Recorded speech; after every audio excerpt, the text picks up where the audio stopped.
네, 오늘의 카드뉴스입니다. 거시경제 지표가 곤두박질 치고 있습니다. 특히 저물가 현상이 갈수록 심각해지고 있는데요. 지난달 물가는 전년 동월 대비 0.4% 상승하는 데 기쳐 1년 4개월 만에 최저치를 나타냈습니다. 그 이유는 정부가 여름철 기간에 한시적으로 전기요금을 인하하면서 영향을 끼친 것으로 보입니다.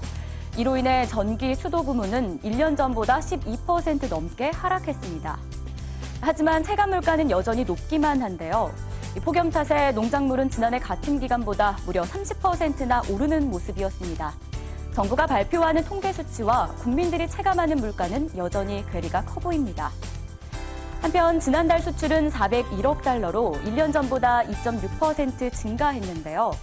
하지만 이는 지난해였던 2015년 8월 수출이 그 전해보다 15% 감소한 데 따른 기저효과일 뿐 수출보다 수입이 더 크게 줄어든 불황형 흑자가 심화되고 있다는 걸 의미합니다.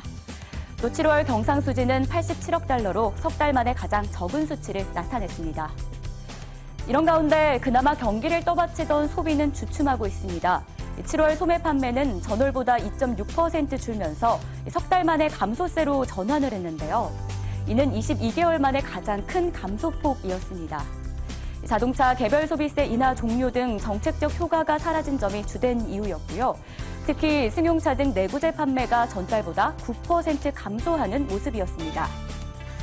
일단 오늘 오후 정부가 편성한 11조 원 규모의 추경안은 국회 본회의를 통과했습니다. 추석 전에는 집행이 가능할 것으로 전망이 되고 있는데요. 향후 추경 예산이 적재적소에 쓰여서 남은 기간 동안 수출과 물가, 소비 등 주요 경제 지표가 개선되기를 기대해 봅니다. 지금까지 TV로 보는 카드뉴스였습니다.